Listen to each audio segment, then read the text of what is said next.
Made sure I went to every road game, whether we were playing the Cubs or the White Sox, because there's nothing like afternoons at Wrigley and then going out in Chicago. Loved it. The Cubs have a bit of a problem right now. And you think you know what I'm going to say, don't you? Because you read the papers. That's an expression that's gone, isn't it? Coca, do you ever say that expression? Hey, I read that in the paper yesterday. I don't think anyone says that. I'm just thinking to myself, we need a new expression. Is it, do people say I read it online? Is that the new expression? I saw it. Do you see it online or read it online? Coca, are you there? He doesn't know what he says. So you may have seen somewhere that the Cubs have a COVID problem. I read it online yesterday. I saw it online. I read it in the paper that was online. I still get the paper delivered to me, the actual hard copy of the paper. I like getting the ink on my fingers. Old habits die hard. It reminds me of News Travels Fast with the New York Times. I like having the New York Times ink on my fingers, which is not great because the OCD in me, I have to wash my hands after every article because it drives me crazy having the black ink on my fingers. But on the other hand, I like it because for whatever reason, it gives me this level of intellectual snobbery, totally undeserved. Hey, you read the paper, you must be smart. Nah, it just means that I'm always looking for content and stuff to talk about and stuff that interests me that may interest you. The Cubs had a positive COVID test. A couple coaches maybe put some players on the COVID list. That's code now, by the way. When you see players in baseball put on the injured list without an injury, that means they're on the COVID list. They either have tested positive or they're in close contact, whatever the case may be. But that's a special list where they don't have to necessarily stay on it for 10 days. So the Cubs have a COVID problem, but that's not really of interest to me. I think the Cubs have a we stink problem. This was definitely known by all of you because when we previewed the season and when we talked about Theo leaving for MLB or for the Mets or wherever he left for, we knew that Theo left because he had no interest in being a part of a Cubs rebuild, and he knew that his Cubs dynasty was done. Done. One title does not a dynasty make, but it's still damn good. He's still a Hall of Fame executive with a ring on his finger from Boston and Chicago. But he knew that he had players who his fans and owners may want him to sign who were not worthy of being signed, and he held out as long as he could. And then realized when payroll was going to be cut because Wrigleyville was shut down, that his team was going to be terrible because they were going to be forced to keep Chris Bryant and Javier Baez and Anthony Rizzo. Why? Because fans love them. They are a thread back to the glory days of 6 years ago, 5 years ago, 2016, when the Cubs won. How are they doing? Cubs have lost 3 in a row.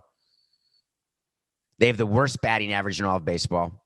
Near the bottom in runs scored, near the bottom in ERA. They don't have good pitching. They don't have good hitting. But don't worry, Anthony Rizzo's hitting 118 with a homer.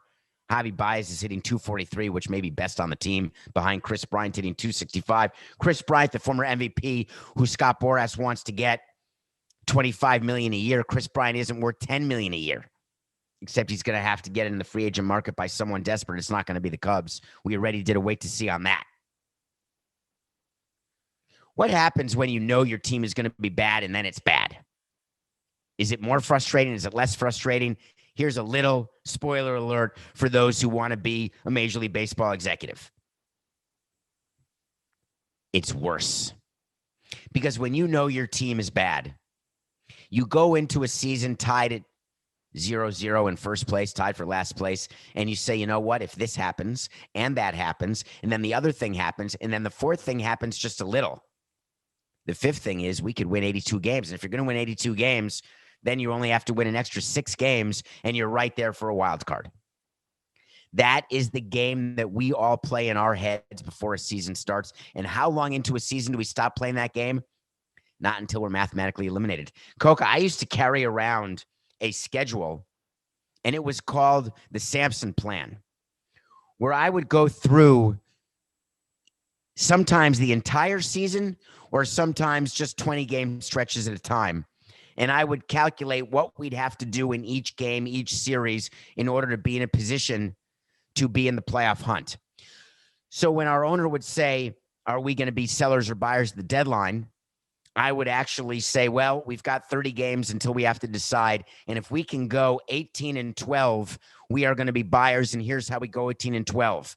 We have to win 2 out of 3 in this series. Then we're going to go on the road for a tough series. We're going to lose 2 out of 3 in that. But then we have to sweep this series against the Orioles. Then we can win 2 out of 3 against the Nationals. And I would have this program. And the Samson program, I called it the plan before. It's actually the program. The players would say, because they'd know about it, the manager, the GM, how are we on the program? Where's the program? Sometimes we kept to the program. Sometimes when we were behind the program, I'd say we're a game off the program. Being a game off the program is still okay because all we have to do, instead of winning 2 out of 3, then we just have to sweep, and then we're back on the program, and that program could get us in the playoffs. What program are the Cubs on? They're not on a program.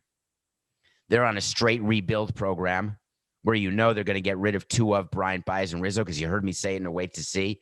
I'm wondering whether it'll be all 3. The Cubs don't have depth.